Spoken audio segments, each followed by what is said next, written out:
Golf's no different from hockey.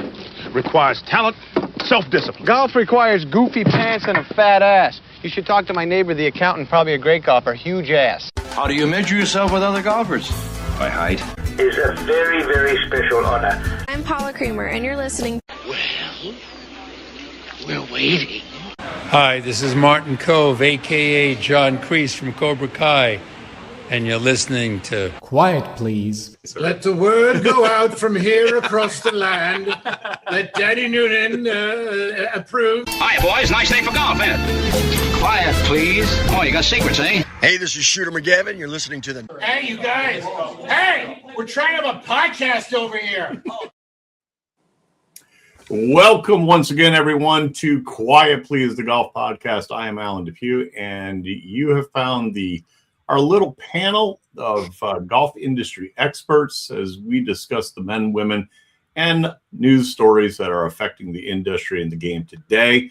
I am joined, as always, by our Boston Bob Baldessari, hailing from the Bourbon Country. Hello, Bobby. We'll get to that in a minute. We'll get to that. If you're watching us on the YouTube channel, well, you saw that. If you're listening to the podcast, and you know that he held up Patriots, wicked awesome, or I should say wicked. Got a little cold, sniffles, sore throat. You can't hear me, you can see me. Yes, we'll get to that in a minute. And by the way, anyone that is interested or following us on the live stream, feel free to chime in with questions, comments. We'd love to have audience participation. Also, wearing Patriots garb, Mr. Andy Hydorn. Welcome to all the Patriot lovers. Yes. And all the other people, too. Yes. And the defending champion representative from last year, we call him the prettiest podcaster in golf, Christian Nazamus. What's up, fellas? And we have a special guest co-host to talk to us about the short game today. This week. Oh, wait, that's next week. Maurice Allen, World Long Drive professional. Hello, sir. Welcome to the podcast. How's it going? Oh, it's great. It's great. So we did have this conversation right before, Bobby. I'm going to go there with it so you can throw it out because it's going to be a debate, a Boston Bob brain teaser. What do you got, Bobby? Yeah, this one is really going to tease you because it goes in so many different ways. There might not be one unequivocal answer. It depends on your interpretation. But the question tonight, because we have World Long Drive champion, European champion, United States champion, Maurice Allen with us. So I thought it was appropriate. We have a brain teaser on what is the longest drive on the PGA Tour ever. We also have the information for the LPGA Tour because we always talk women and men here. But what would be the longest driver shot, tee shot with the number one club driver on the PGA Tour in the history? That's quote unquote teeing it up for the teaser. Okay. So here's my question on that. There are different eras that people are participating in this contest, not contest, right? And there are different ways of measuring stuff. I guess at the end of the day, a yard is a yard. So, but is there any bias towards one era or another on something like this? I was investigating this for quite a while today, and it was fascinating. And there's the shot link error. There's different errors, of course. There's the old timer. There's, stories about how far somebody hit a shot. There's Sam Snead in one event that downhill, downwind, the way the course agronomy was years ago, went out there almost 500 yards. There's a match play championship. Tiger hit one almost 500 yards. It was in a match play event, so match play doesn't count. If Andy Hydorn hits it on the 15th hole and you hit it 600 yards, but it's not one of the counted holes, it doesn't show up in the record. So that's why I thought it was a simple question. It's completely fascinating. Well, I'm sure Maurice is going to jump in on that one when we a little bit later. We're going to give people time to research that one. And as Bobby said, I'm sure there's going to be at least 3 different answers that we know that's out there. But now's your opportunity. Every week, it seems like since the NFL playoffs have started, we've given you guys your opportunity. Go ahead, get it out of your system. And is there a game this weekend? And who do you got? On my record, there's a date. I'm going Patriots 23, Hawks 17. And I'm going to say I'm done talking. Like, it's been fun to get here.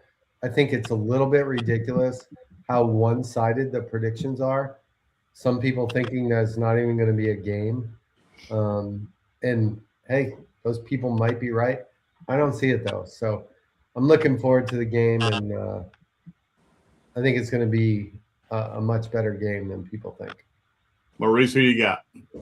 I don't even watch sports, so I don't care. Sorry. Love that answer. I won't watch a snap. I honestly don't care. I can't tell you the last time I've watched any sports at all, so got no clue. I would say I'm in the group that cares. Christian, you follow it. You occasionally may FanDuel it. What do you got? I just hope it's a good game. I'm going to lean more towards the Pats because I'm a Mike Vrabel fan. But I do think that the Patriots have to get off to a hot start in order for them to have a chance, in my opinion. I think if they can get off to an early lead and they can hold it, that's my prediction. I think it's going to be a very low-scoring game, but I think it comes down to who has the more experience, and I think Vrabel is going to get the team over the edge. And as I mentioned, I'm a Pats fan also. I actually even bought my authentic Bill Belichick hoodie to wear tonight. Bought on NFL Hall of Fame.com. 17-13. There you go. I like it. Yeah. Andy, let's roll right into this. We're talking about the gift that keeps giving, LIV Golf News. So this week, or actually maybe even today, the official World Golf Ranking System basically made the determination that LIV will now get ranking points in their events. But of course, this does not come without controversy. And they're only saying that the top 10 finishers in the LIV event will be the only ones getting points.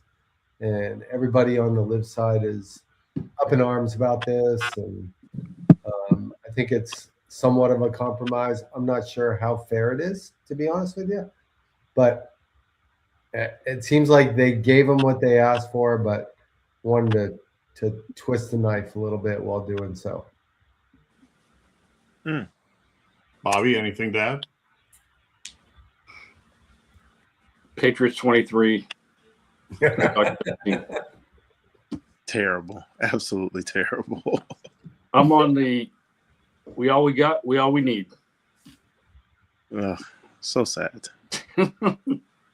All right, Christian, bail me out on this one. You got anything to add on LIV with world ranking points?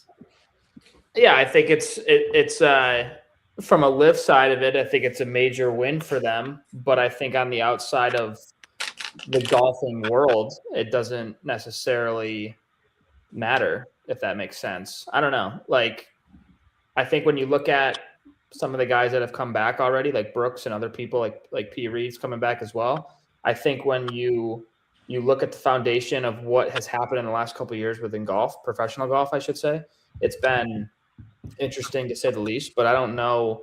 I mean, it's only if they finish in the top 10. So like if you finish in the top 10, great, but then you could have a bad week like on the tour as well. So I think it only applies to a certain level of guys, your Brysons, your John Rahms of the world and stuff like that. Maurice, I know you mentioned that you don't watch a lot of sports, and I mean, these guys are sometimes on the Cartoon Network, but do you have any thoughts on one? Yeah, I mean, I can tell you from my stance, I think this whole separation between LIV and the PGA Tour is stupid. I mean, at the end of the day, people are trying to play golf. You're trying to come up with a product.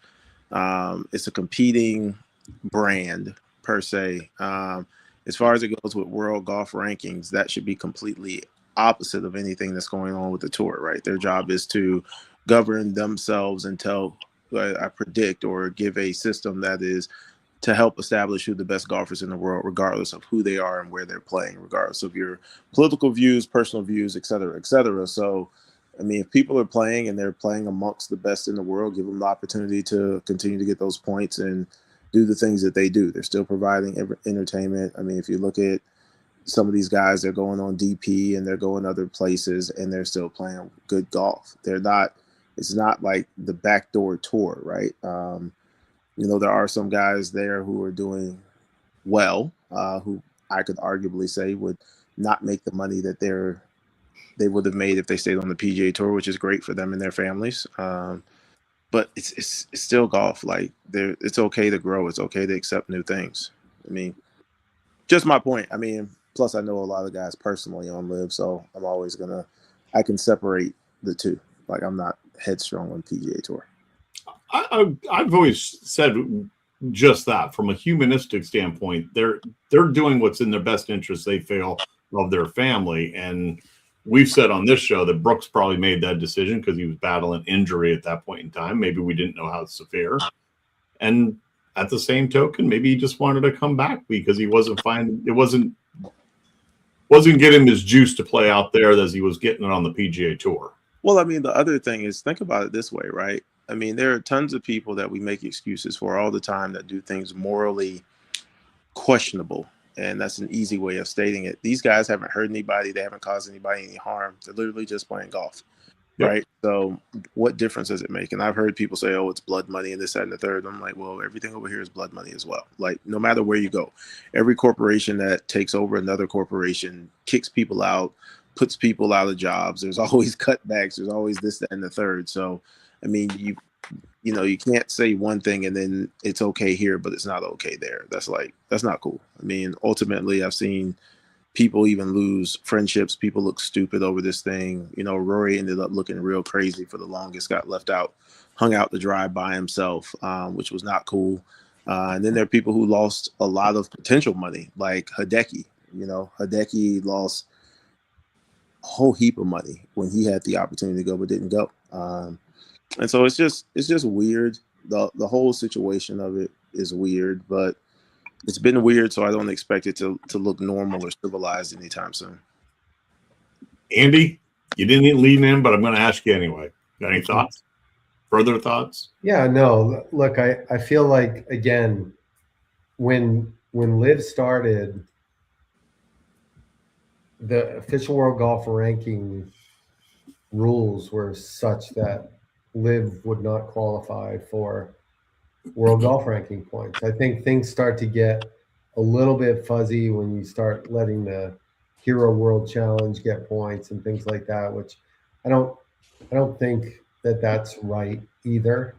But now that LIV has made some changes, and I think it's reasonable to say that they should get points. And I don't know how they got to the conclusion that only the top 10 should get points. I don't know where that comes from. Kind of outlandish, yeah. Whether it's size of field, but then you start comparing these limited field events on the PGA Tour. So it's hard to keep things just across the board.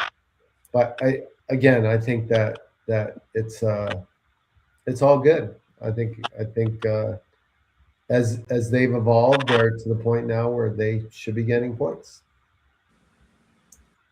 Bobby, I'm going to ask a really crazy question because what Andy just said there, kind of taking a different slant. Why do the world rankings matter? Other than to get into certain field tournaments. Other than everything? Yeah. Yeah. That's a huge thing. That's sponsorship. There's incentives. There's so much stuff that you do when you have a certain world ranking. Like, that's huge. Yeah, I mean, that's, you know, because so many tours going on now, that's your ranking. You know, you need something out there that is hopefully as equitable as possible. You know, at the end of the day, it's interesting that LIV had to come around to, I guess, maybe fix a few things on the tour that, you know, some things I wasn't aware of, some things you knew about out there. And it was just interesting that something like that had to come up, that hopefully the boomerang effect will be at some point. Maybe it's around, it's not, but now the tour potentially gets a little better, although with the new commissioners talking about less events, I don't know about that. Yeah, I'll just add this too, that I think we've said this on the show. I think LIV is very top heavy, right? The 54 guys, I think the roster is top heavy. So I don't know how you can quantitatively make your decision to only give it to top 10 finishers. But at the end of the day, if you're saying, is it fair? I mean, should a guy who finishes 20 in a LIV event get the same amount of points as someone who finishes 20 in a regular PGA Tour event? I don't believe so. Like, I think it's not as big of a feat to do that on LIV, considering the way that their roster of players is set up. Christian, final thoughts on that? I'm just curious to see kind of what transpires, like I've mentioned in the last few shows, kind of like what happens now, right? Like, I mean, yeah, I get, for example, like where Maurice is coming from, where it's like, yeah, at the end of the day, it's golf, right? Everybody's got to make a livelihood. Everybody's got to put food on the table for their families.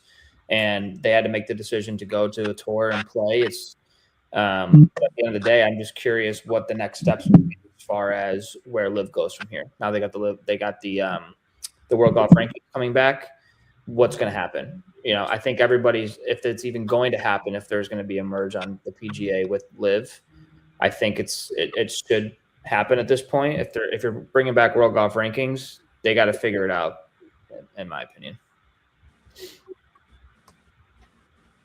So the other topic, speaking, watch how I'm going to do this, Andy.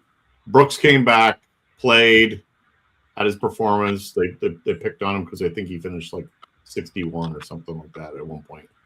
And then this week, your favorite event, and Christian, some of his younger players, participants are out there. The waste management.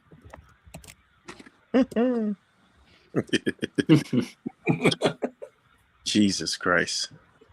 Maurice, got any thoughts on that? Worst tournament in golf. Now.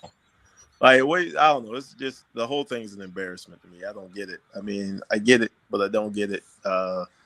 Getting sloppy drunk, passed out. I don't get any of that, but it is what it is. There's pictures, video all over social. In fact, just before I went on, clicked on one. It's Wednesday at the Pro-Ams, and dude's face down in the mud. Never fails. Every year. Same That's thing. because he's got to work Thursday and Friday, Alan. Yeah, I mean, I think it, but I will admit, probably that par 3 may be one of the craziest things that a player can play in outside of a Ryder Cup, possibly. Not to be duplicated, and I know people in all corners of the world are trying to duplicate that thing.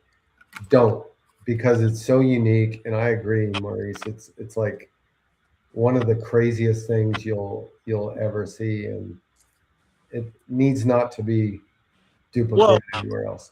I think the duplication part, I mean, because so this is something that you see consistently in today's, I guess, setting and world, is people are trying to do things to become viral, right? To get noticed. And honestly, I think something like this was so natural. It was just trying to create an experience. And because of the fact that it was made not to be viral, but just to create an experience, is why it got so big, why it continues to grow, why it became something iconic. I think sometimes when you try to fake the authenticity of something to make it seem cool, you do the absolute opposite, right? Like, people can sniff that stuff out. And so when other tournaments are trying to do the same thing or trying to do things that are cool, like, be creative enough to come up with your own idea, have your own swagger, figure out what you want to do or what works in your area or your fan base, whatever the case may be. Do something unique to that, and then let time make it something big, make it grow. Don't try to manufacture it into something great. I mean, there's a few things that you'll never be able to do. You'll never be able to recreate the par 3 there. You'll never be able to recreate Sawgrass. There's just certain things. They just are what they are. And because they've technically always been that way, or they grew into that. I mean, if you look at old footage from when Tiger played the Waste, that hole was nothing like that. nothing like what it is today. If Right. you look at old school when Calvin Pete won at Sawgrass, I mean, yeah, it was cool, but the chalets and the stadium around that is not what it is today. It took 20 years for that to happen. So find an idea, be creative, come up with something on your own, and then let 20 years go by and let time tell you if it's cool. It's funny. It's funny. I think just quickly, Maurice, as you say that, Poppy's Pond, right, for the dinosaur was something that was a really cool, kind of proprietary thing that they would do at Mission Hills. And, they leave the desert and they go to Houston and they play at Carlton Woods and they're trying to jump in the lake at the end of, it's a great example of do something else or don't do anything, Right. but don't try to recreate Poppy's Pond in the Woodlands, Yep. Events and venues, Andy. Events and venues. Oh, yeah. Events and venues.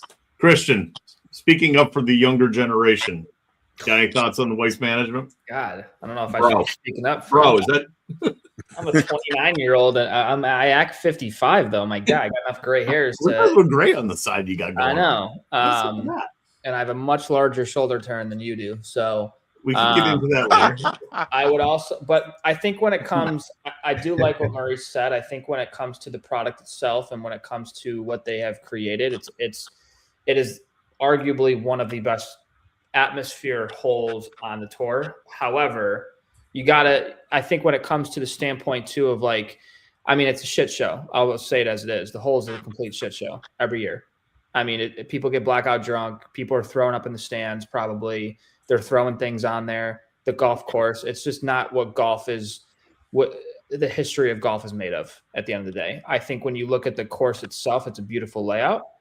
I think guys like going to play that golf course, but I think when you look at that hole specifically, I think and I said it last year, I think the tour has to look at it from a standpoint and be like, all right, when are we going to cut alcohol off in the 16th hole?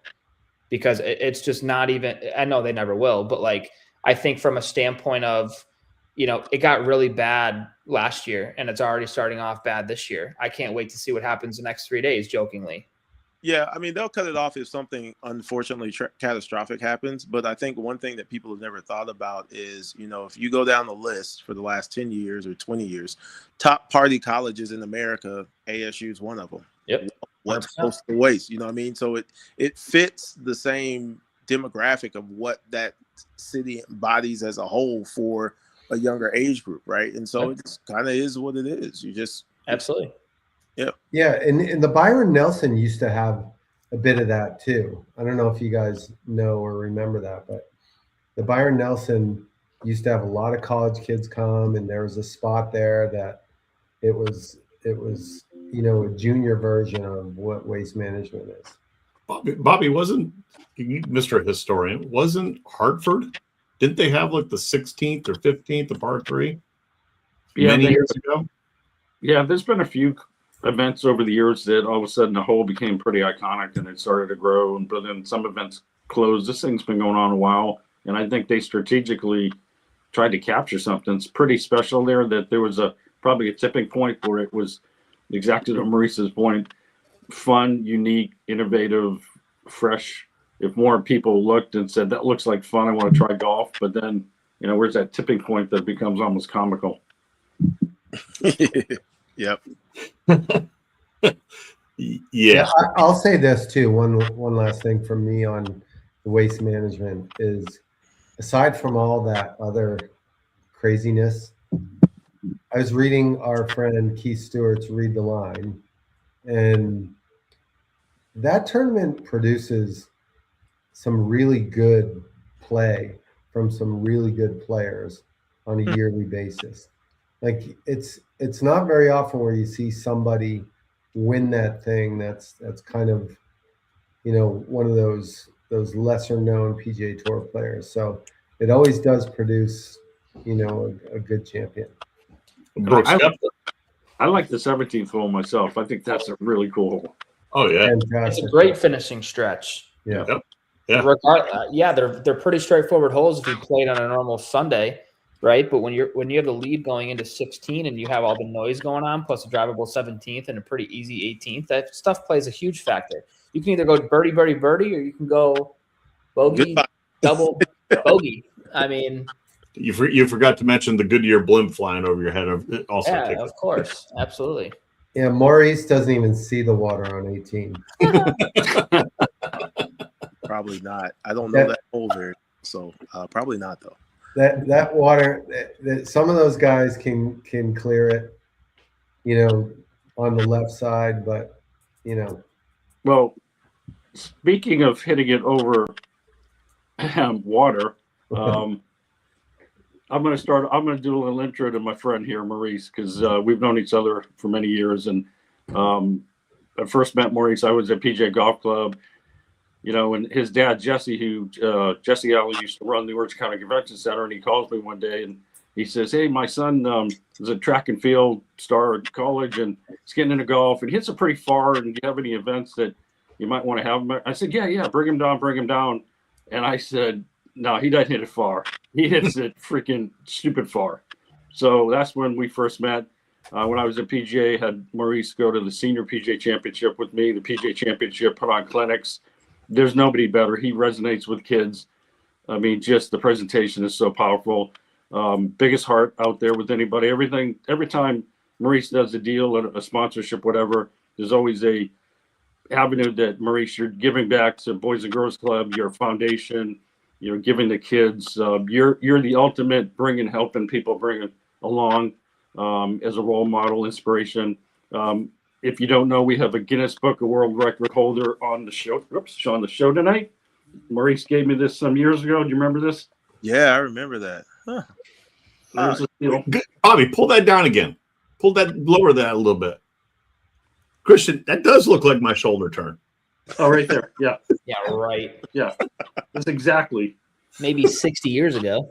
It's quite an imagination you have there, Alan. Well, Maurice, he's back in 2012, fastest golf drive in the world achieved by Maurice Allen. So the guy, he can move it out there. And one of the things he did, which it pisses me off, he's far too gentlemanly, but there's video, and Maurice years ago hit a tee shot over Niagara Falls. And that just did, yes.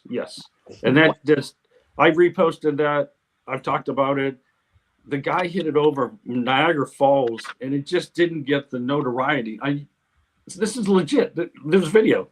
I went to school. I went to college there. I was at Niagara Falls basically every weekend.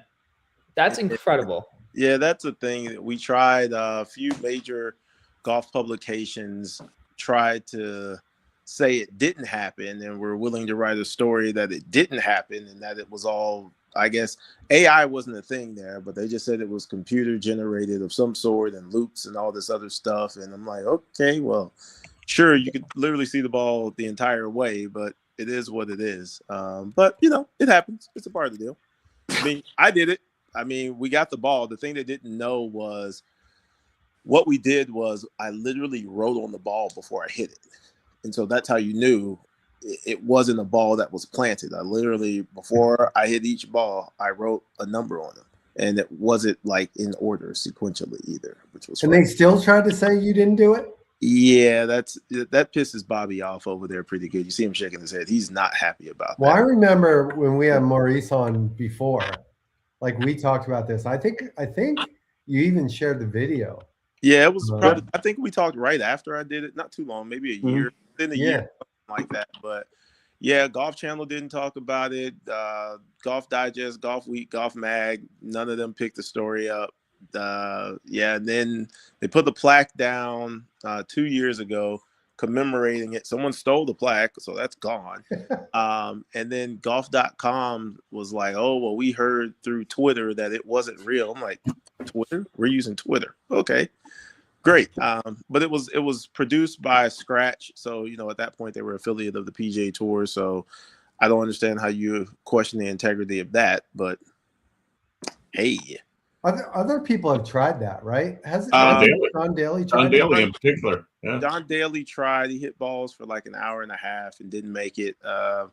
I actually hit 2 balls over. The first one was on my second ball, and I thought it was over. They didn't think it was over. They definitely did not track it with the film the entire way. And then I hit my 4th ball, and they tracked that one from club to ground the entire way. And you could see it going through the mist, the whole 9 yards. So that one, there is unequivocal video evidence that it covered it. Maurice, like so my son went to college with Christian, so so I was up in that area a lot. That is beyond impressive. I mean, I've stood alongside. Where did you hit the ball from? So I hit the ball literally probably about 50 yards to the left, away from the horseshoe, from the Welcome Center. There's a spot right there. I think when John Daly did it, I think he was on the right-hand side of the Welcome Center. So I was 50 yards there. We were pretty much right by the rail. The thing I was hitting on was rickety as all get out. I was more afraid of swinging too hard and the thing collapsing and going over the front. No, when you look at it, it was, I don't know who built that thing, but it was definitely not up to anyone's code or standard. I could promise you that. But it was actually kind of cool how it all happened. I was excited about it. I was excited. I mean, it was one of those things where it sucks in the end. It didn't get the notoriety, but it is what it is. I got to get technical. Did it land to the right of the American Falls or to the left of the? I mean, there's only a little sliver of land to the right of the American Falls. So I went up that little sliver of land on the American side. So I hit from Canada to America, and right where that little outlet, the little overlook, right by the horseshoe. Ball carried 393, finished at 429, 427, something to that effect. Did they put a tariff on the ball? Not at that point. Not at that point. So it was way earlier before that. But yeah, no, it was very interesting. It was a good experience. Unfortunately, it was into the wind, so I freaked out. I had to ship 300 or 400 golf balls. The day before, it was perfect. Perfect skies, downwind, knew I was going to do it. And the guy on the crane ended up getting stuck on the crane. We had some sort of an emergency to try to get him down. By the time we got him down, we couldn't film. The next day, it was wind into the face, misty rain. The mist from the falls was coming into the face. I could barely see on the other side. It was not the best day ever, but still got it done. But you still hit it 393. Yeah. What year was it? That was 19. So that was May 30th, 2019. I want to say it was May 30th. Do we still is the video still around? I'm watching it right now as we speak on YouTube. So yeah, it's on YouTube. We need to post that on our socials. Yeah, I'll post. I got like 2 minutes left in the video, but like I walked across that bridge a handful of times, and it's freezing in the dead winter. It was always colder going to Canada, always warmer coming back. Well, that makes sense. I'm just saying. All right, Boston Pizza right there on Clifton Hill is where. Yeah, that's excellent. Not gonna lie. Where the fun happened. Yep. But I know what that sliver is you're talking about because we were there all the time, and that's incredible. That's there's a little restaurant right at the top up there on the U.S. side. Yep. So nice. That was a cool thing. Absolutely. Maurice, I wanted to share with everybody a little bit. When you're sort of in competition, and you've played in tournaments where you're blasting in a mile, but in the competition, you've got a routine. You've got like your regular golfer, a pre-shot routine, and I wanted to have you take everybody through that. You're in the European finals. You're winning the European Long Drive Championship multiple times, American Championship multiple times. Like, take everybody onto the tee as you're getting ready to look down that grid. Yeah, it's simple. When you're looking at it, I think a lot of people, thing that messes them up, I always go back to my baseball days, and if you're trying to hit a home run, traditionally, you're not going to hit a home run. That's just the way it works, right? You're more focused on your sequencing and freeing your body and letting your mind just go through the countless reps that you've taken over the years or leading up to those moments. Same thing happens when I'm on the tee box. I understand that day I'm either hitting a draw or I'm hitting a fade based on that wind. whatever shot shape I've been hitting all day, I don't try to fight it. You know, if I've been hitting a fade, I just say, okay, we're going to hit something up, start it up the left, let it come back to the right. Opposite if I'm hitting the draw. I don't go up there and say, well, I've been hitting the fade all day. Let's hit a draw right now. That's the dumbest thing you can do. And from there, you just take your time. I think that's the biggest thing. A lot of guys, and even it's happened to me a few times, you get rushed. And so I would have a thing where there's 6 balls. My first objective is I break them up into 3 sets of 2. I need to get one of those first 2 balls in mathematically, just because it makes your body swing a whole lot more free and loose through those other 4 balls, rather than if you don't have a ball in through your first 4 balls and you're down to your last 2, you start to get a little tight, start getting a little worried, your hands start moving differently, body starts locking up, etc. So it doesn't matter the distance, as long as I get one of those first 2 balls in, it frees me up. Now I know that I'm a part of the grid, I'm in the competition, somebody's not going to win from an OB set. And from there, you just start slowly revving it up. You know, you go 65, 70% the first swing, maybe, 70 the second or 75, and then you start to rev it up. So those last 3 balls, you're definitely at 100%, but you've grooved your way into it, more so working through your system and making sure your mechanics and your sequencing is proper, so that when you do get to 100, you know the motions that you need to make and the time you need to make. Andy, go ahead, Andy. Did you I have have a question. So, Maurice, I've spent a little bit of time lately, especially in the launch monitor, right? Mm-hmm. And one thing I've noticed is that I have a certain range of both club and ball speed that is pretty consistent from day to day. And I promise you that I don't exert myself even close to 100% when I'm making my normal swing. But when I try to up those numbers, I get nothing, like nothing. I feel like I'm swinging faster. I feel like I'm swinging harder, and I don't get any more ball or club speed. What's the deal with that? So to swing fast is to swing slow. To swing smooth is to swing fast. So that's why you progressively work your way up through the system. You're not working on giving more effort. What you're working on is getting smoother. So the more that you become relaxed, the more that your body will move in sequence, which therefore will up your swing speed. Is that why you call me Smooth Bobby B? Smooth Bobby B. That's a fair answer.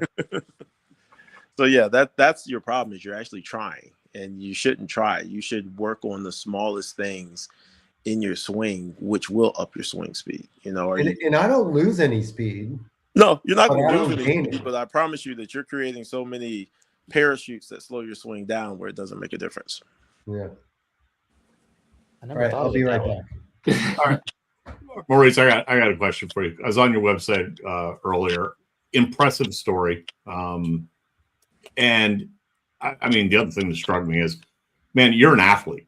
I mean, that picture on your page about you could clearly see the track and field and baseball. You are an athlete. For anybody that's listening, what are guys on the professional long drive tour? How do you guys work out, prepare? I work out completely different. So I am much shorter than everybody else. I am a normal sized human being. I'm only 5'8". Okay. Vast majority of the guys on the long drive tour is 6'5", 6'4", 6'6", 6'7". And so I look like a child standing next to them, but I work out like a football player. I still, to this day, I'll throw 315 on the bench. I'll throw 4 and change on the squats. Doesn't bother me at all. I throw a bunch of weight around. I mean, at my house, I've got 120-pound dumbbells I still lift, daily. So I still sprint. I can still run about 18 miles an hour still to this day with not really killing myself. So my training regimen is a little bit different. I just try to take my body through the wildest things that I can think of, and then hope it translates into golf and work on my swing mechanics as much as I can. Work on getting. Is it you're talking about obviously some heavy weights? Is it that, or is it the explosiveness, or is it a combination of it? I think with heavy weights you get explosive, right? You have to be able to move, that force in that manner, and it has to be a quick interchange. And the other part of it is, swinging fast, you also have to be able to handle the other side of the swing. Like you can go on the downswing, swinging 100 and whatever you want, but if your body's not conditioned to take that recoil on the left side. And so when I see guys come into the sport, especially the younger guys, and I'm like, yeah, they're not thick enough yet. And people look at me crazy. I'm like, yeah, their backs aren't big enough.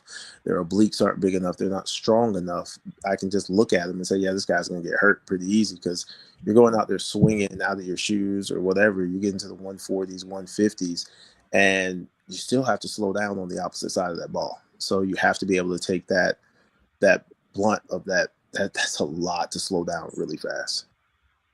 And it's funny. I remember having a conversation with Sasha McKenzie, who's the guy who developed the stack system.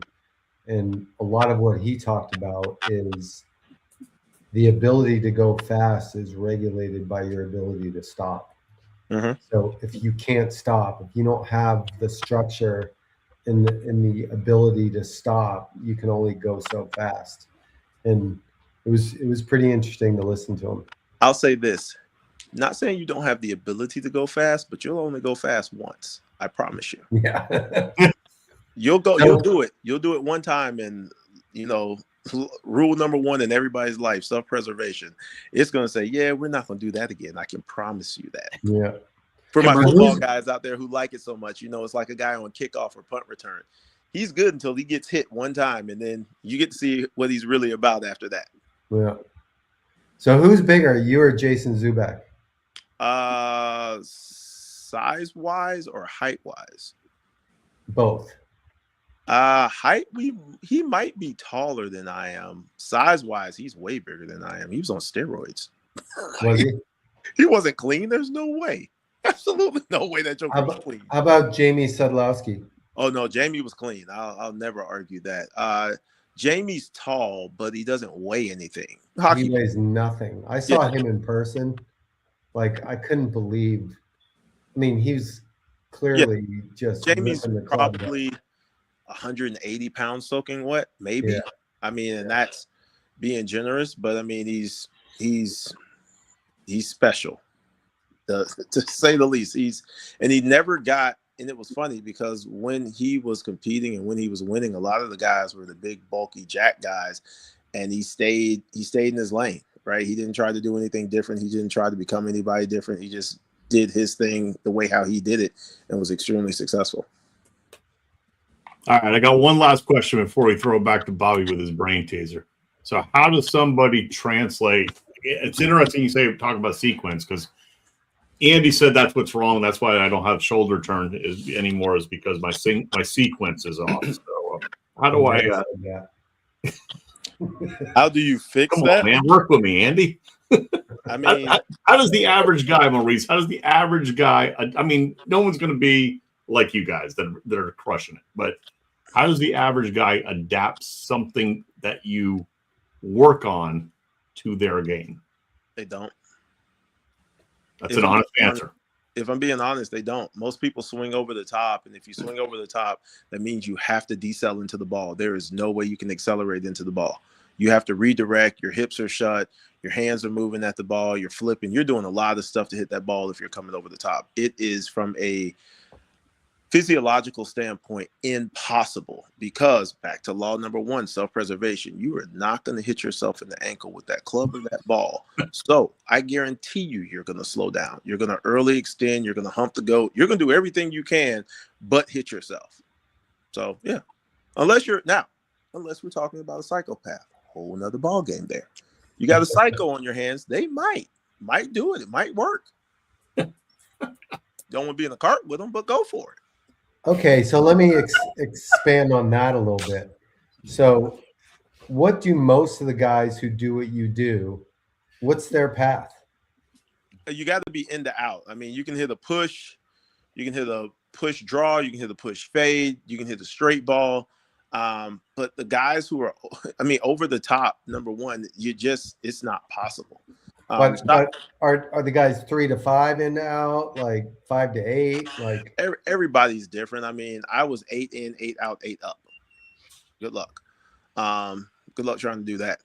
I don't even want to do that anymore. And so like you're contorting your body in so many different ways. And I think that that's the thing that comes into play is there's so many different body styles, body types. And as you get older, your movement pattern is a little different because your muscular structure changes versus when you first get in. If you look at pictures of me when I first started, I was strong, but I was just smaller than I am now. And so now I don't have to do all of that contorting. Like I understand the swing a lot more. And I think it's like football. I'll give you another football reference. You know, Ray Lewis, when he first came into the league versus when he left, you know, everybody said, oh, he didn't slow down. And that's not true. Father Time got him. He was slower, but he just knew the plays better. He knew where to be better. So he was more efficient, if that makes sense. So over time, you just become more efficient and you understand where your body's moving and how it's changing. And so you just work with it. All right, Bobby. All right. Back to segue back to hitting the ball deep. Perfect segue back to your brain teaser.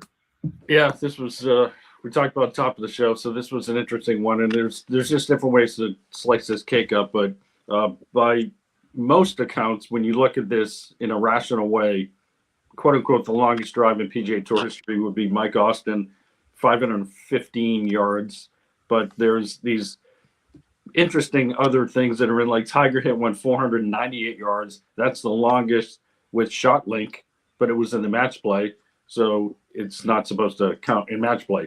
You know, sometimes a player will hit it on the longest drive, but it's not on one of the holes that's accounted for. But the interesting one is Carl Cooper. It's documented 787 yards, but it had hundreds of yards of going down a cart path. Where was there a hole that was 700 yards long? Where are these guys playing? Yeah, that was in the They Texas. hit it over the green. Yeah, Texas Open. It must have landed in the next county. But it's interesting. The LPGA Tour only started tracking this in 1992. So for the ladies, it wasn't that big a deal.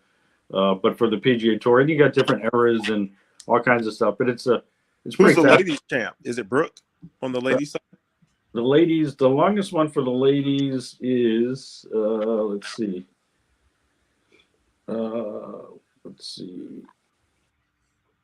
It's I'm gonna not pronounce.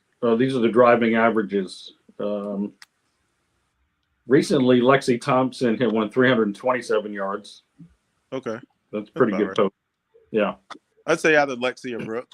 Oh, okay. So I'll give you one. What's the longest drive of a woman, and what's the fastest ball speed of a woman ever? I'll give you that. There you go for teaser. That's a good one. The fastest ball speed, I'll guess, is 175. Wrong. Way wrong, too. So the fastest ball speed and longest driver on the same drive, Phyllis Meddy, auction 2019, maybe 2018. She went 414 with 192 ball speed. Wow. Damn. Yeah. There you go. Have at that. That's moving it. A little bit. That's hot. Andy, that's hot. That's hot. That's yeah, really a little bit. hot. Yeah. I want to meet this Phyllis. It's that's like hot seat hot. Yeah, that was a interesting one to watch. Yeah, I think I've seen some of those, and I've seen her before. But you know, all things being as they are, it's time to get to the hot seat. All right, hot seat it is. Okay, Maurice, just 9 simple questions. Quick answers, whatever comes to your mind first. Gotcha. All right, first question. What's your best 18-hole score? 60 in the tournament, 61. It's tournament or whatever. 61. 61 4 different times in tournament play. That's pretty awesome. What's the favorite course you've ever played? Too many to name. Every time I tee it up with people that I love. How about that? That's my answer. That's nice. Okay. What course haven't you played that's on your bucket list? I don't have one. I actually don't have a bucket list for golf. All right. Who's your favorite golfer of all time?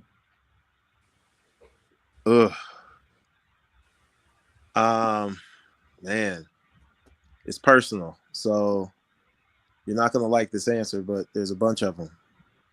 Pete, Thorpe, Dent, Sifford, Rhodes, Brown. Yeah. Yeah. Pete. Yeah, that group. I'll go with that. It's a bunch. Fair. It's a good one. All right. What's the most cringeworthy look on the golf course for you? Or for other people in your mind? I should say that. You know what? I'm old school. I don't like the shirt out thing. Cool. I mean, if you have on a collar, now hold on, I'll go backwards. If you're at a country club and you have on a collared shirt and the shirt's out, like if you're at the Muni and you got a t-shirt on, I don't care. I don't care. I'm all about just being comfortable with. But if you're at a club and you've got a collared shirt on, any collared shirt with it out just is weird to me. Cool. What's your favorite halfway house indulgence? I don't know if it's at the halfway house or not, but they have these, as Bob would say, these really wicked, awesome granola bars at Eastlake, and then at Ohoopee they have some really dope beef jerky. Ooh, nice. Those both qualify. What's your favorite post-round beverage? It'd either be a sweet on or water. I don't drink alcohol, so I'm not really fun on that one. Sorry. Hey, we have a lot of people that answer with non-alcoholic drinks, myself included. Do you gamble on the golf course, or you rather play for fun? I do not gamble on the golf course unless I do not like the people I'm playing with in tradition. Good one. Great answer. Yeah, I don't want. Now, I'll gamble on the golf course, but never for money with my friends. It's always for push-ups and burpees. And the reason why is because anybody can make more money, but when I beat somebody and they end up doing burpees or push-ups or squats and their body gets tired right towards the end of the bet, and I get that little noise, that lets me know I own a piece of your soul. That's good. Love that. Good one. All right. Okay, here's a good one for you. So quickly describe the best shot you've ever hit. So time, place, and circumstance. Best shot I've ever hit in golf, 2018, 8th ball that I hit that people think won the world championship. But it actually didn't. I knew I was going to win it earlier that week. Didn't matter what ball I hit. Ball went 393 in the air. Lucky number for me, I guess. And was going into the ball. Had 23 seconds left on the clock. My dad was not there, but I could hear his voice in my head telling me to slow down. So backed off the ball, and the old man was right and ended up hitting the ball that couldn't be touched. Awesome. So what do you cherish most about the game of golf? Relationships. Okay, and your extra credit question, what is the longest recorded drive you've ever hit? In play, 483 yards. That same day I had a ball that was out of bounds by 6 inches at 535. Oh, That's insane. That's in a long drive competition? Yep, it was 2017 when I won the Mile High Showdown, and ironically, the ball that went 483 carried 450. Wow. That's nuts. So you've successfully cooled down the hot seat. Yeah, that wasn't too bad. I can take that. That's easy. Well, Andy, let's just roll right into this one then, since you're on a roll. Oh, so don't be that guy. Well, none of us are that guy. I mean, right. Right. So this is a little harsh, maybe a little presumptive, perhaps. But so there's a guy posting that he broke the world record for the most rounds of golf in a year.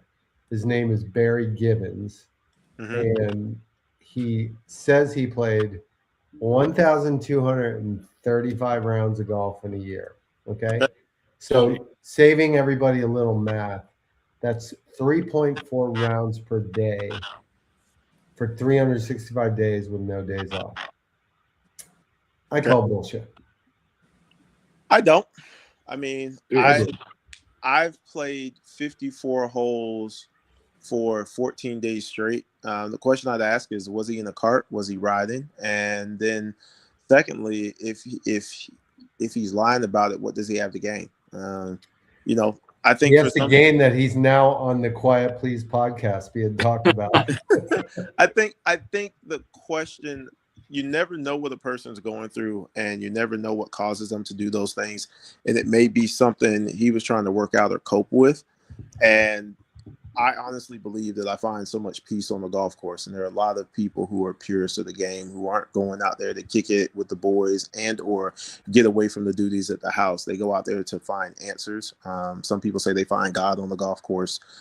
Some people have a connection with, you know, their parents who have passed on, et cetera, et cetera. And so, yeah, it could be possible. I wouldn't go against that. Well, possible, yeah, perhaps it's possible. But even somewhat reasonably probable. I mean, walking is a whole nother ball game. That's tough, but in a cart, no, not so much. Well, if you start to compartmentalize it and say, how hard is it to play 3.4 rounds of golf in a day? Well, any of us can do that, but can you do it 365 days a year? I could, easy. That's a I lot. mean, I could play a round of golf in an hour and 45 minutes. Yeah, so you have to have your own golf course. You have to have nobody else out there. Like, there's so many things. There's so many factors. And if you hit the ball far and you hit the ball well, there's not that many shots. Yeah. True. Yeah. So anyway, that's my potential don't be that guy of the week. And it could have been an executive course. We don't know. Could have been miniature golf. You know, I think you bring up a good point. Yeah. But it could be Hago Harrington's. The guy whipped it around 3.5 times a day at Hago Harrington's. And get Chinese food. Yeah, my man did his thing. I mean, you know, it is what it is. That's his claim to fame. Cool. Yeah. I'll hate on that. All right, Christian. 18th green. Final thoughts. I'll get the positive out of the way first before I go to the negative. So, Maurice, thanks so much for coming on. Seriously, best of luck the rest of the this year and whatever you're doing. You know, on tour. I'll make sure to tune in to keep hopefully tabs on all the success that you're going to be bringing. And thanks again for the stories. And we'd love to have you back on eventually down the road to hear some awesome stories that you still have. And you know, hitting a ball 493 yards, I think it will take Alan at least 7 shots to get 493 yards out there.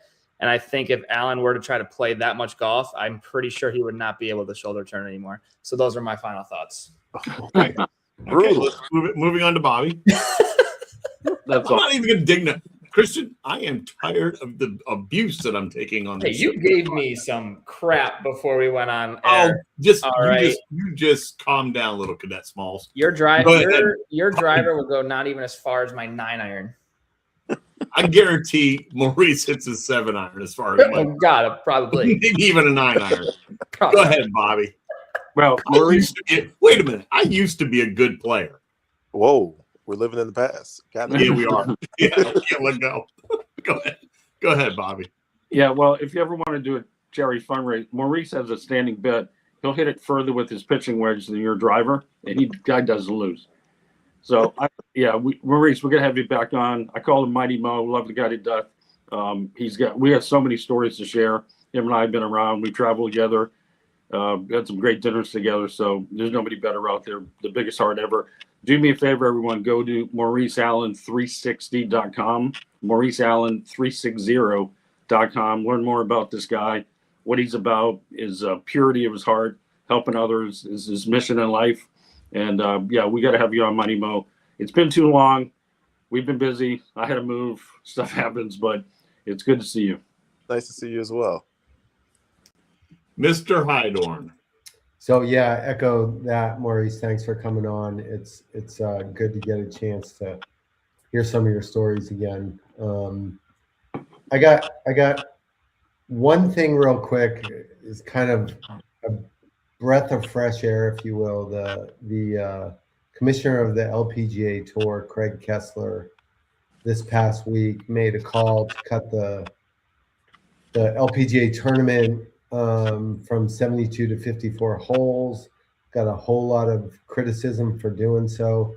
And he made a statement owning up to what he did in terms of the decision he made, and basically apologized to the people that it affected in a negative way. And I think it's nice that somebody in this day and age can still take responsibility for things that were totally on their own shoulders. So kind of kudos to Craig Kessler.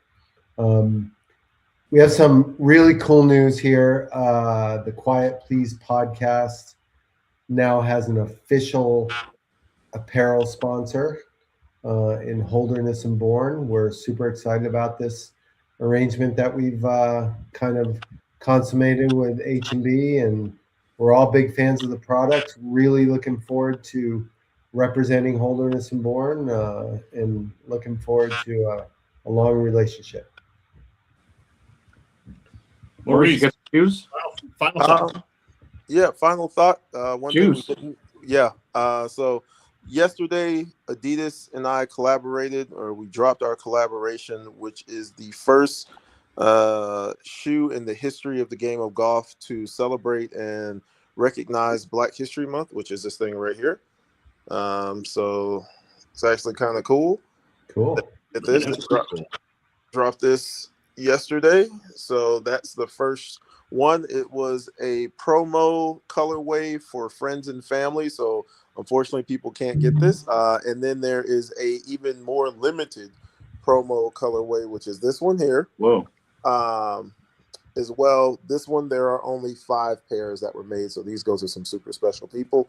But what we did was, it was a part of my deal with Adidas when I signed a few years ago that we were going to do something like this. And over the last 4 years, we've given over more than 500 pairs of shoes to minority aspiring pros, collegiate players, and we've sponsored quite a few high school teams with shoes over the last 4 years. So we've given away, at least 500 shoes over the last 4 years. And this was just something to commemorate the work we've done together, a vision that we had from the beginning when I first signed with them, and to see it come to life. And the funniest part of it, Bob, is I convinced my dad, who hopefully he won't watch this, but he believes he's actually not getting a pair of these.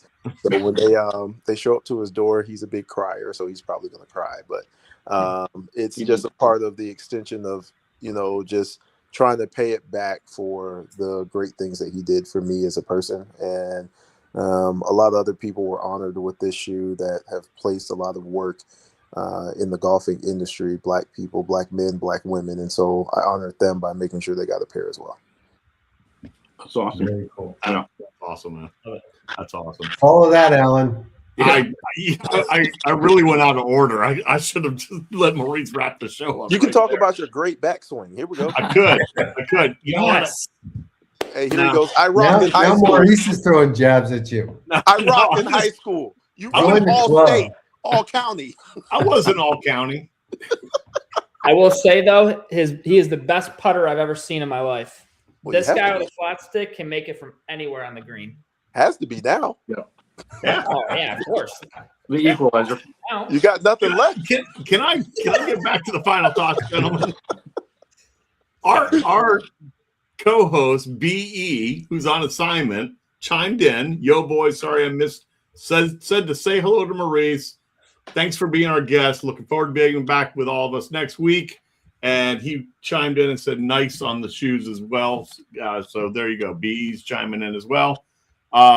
Andy, no, I mean, Maurice is out doing good things. All I was going to say is doing a golf course auction that's closing up in 14 hours. If anybody wants to buy a golf course and play 1,000 rounds, there you go. That's all I got. Awesome stuff, man. Well, no, really, thank you guys for having me on. Look forward to doing this again in the future. Hopefully you guys continue to have great success and people continue to check out this podcast. Thanks, Maurice. Thank you, Thanks, Maurice. Mighty Mo. Thank you. Guys, until next week.